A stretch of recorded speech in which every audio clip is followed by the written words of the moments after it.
to the Source and March Madness. You all thought that March Madness pertained to NCAA and college basketball, but you were wrong. Well, they're half right. NC2A actually stands for no compensation allowed anymore. True. Now, let's get right into this. Okay. Now, Wall Street Journal just had a story. Not a bad story, but we feel we need to do a little thing we like to call Lost in Translation. But before we get into that, guys, hey, this is a story kind of about banking and mortgages and stuff. And if you're a realtor, you're probably going to check out. But don't check out because it's imperative that you understand this because, hey, this is going to affect our entire industry. And trust me, it's good. So stay here, okay? Okay, let's get into this. All right. Regulators push 20% down payments on homes. Translation for the title, if you're in the real estate industry, grab your knickers because this is going to get tough. It goes on to say banking regulators are pushing for mortgage lending rules that require homeowners to make a minimum 20% down payment.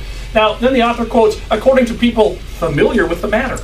Translation, I don't know what the hell I'm talking about, but I need to make a paycheck, so I'm going to write the article anyways. The proposal being floated is a way of rewriting the rules for mortgage lending to prevent a rerun of the housing bubble and financial crisis that resulted from years of easy credit. Translation, ooh, we're going to get all you bad loan officers that wrote loans back in 2005. At least three agencies, the Federal Reserve, the Federal Deposit Insurance Corporation, and the Office of the Comptroller of the Currency, back a proposal to require home buyers to put at least 20% of the sales price down in order to obtain one of these qualified residential mortgages. Translation, we're going to make it so damn hard for everybody to get a loan that the only people that are going to be in the business are the big four.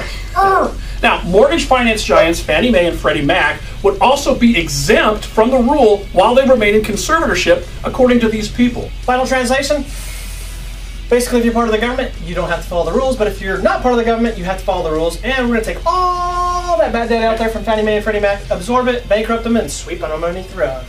Well, that's the gist of it. If you want to check out the whole story, just click on the link below. Hey, we hope you're enjoying our new website. One of the cool things is the marketing tools. Yeah, you got to check it out. RC has a tutorial in there. It's about 30 seconds long. It's about QR codes and how to best use them. Just click on this link below and you can get right to it. Well, if you've been watching our show and Think Big Work Small over the last couple of months, you know that we've been suspecting that there's been a big push to eliminate your neighborhood loan officer and replace them with the big four. Why have we felt this way? Well, couple that, LO compensation, QRM, HVCC, and it becomes very apparent that the big four are set to take over this entire industry.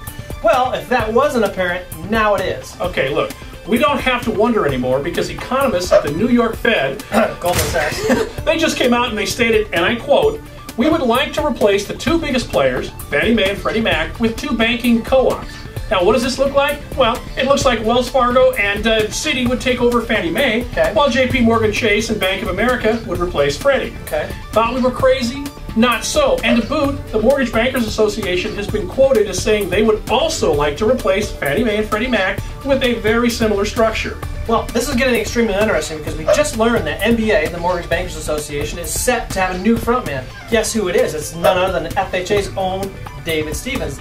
Now, this is starting to sound like a David Grisham novel, and I'm just saying, something strange is afoot at the Circle K, and I'm not necessarily liking it. Well, the thing I don't understand is when David went to work for FHA, he signed a contract that said he can't lobby after he leaves for a full 12 months. I know, this doesn't make sense to me either. Maybe somebody's smarter than Gary and I, but it doesn't make sense to hire a frontman that basically is mute for your entire industry for the next year. So if somebody smarter than us can explain it to us right down below in our nice little Facebook plugin, we'd really appreciate it. Hey guys, before we go, summer's coming and there's two things you need to know about. Two big events. The first one's June 3rd, held by Tap Car. It's basically a sales rally for all the realtors out there, and they've slated the Source boys to be there to talk about video marketing. The second one's the following day. It's June 4th, it's June 5th. They're having an open house challenge. Basically, they're challenging all you realtors out there to hold an open house, and they're trying to get thousands of open houses throughout the state, generating massive amounts of business. You guys got to do it. We'll be there. And guess what? I had a great time. This is a great show. I'm Ryan Hills. And I'm Gary the Hawk Hawkinson. This is the Source.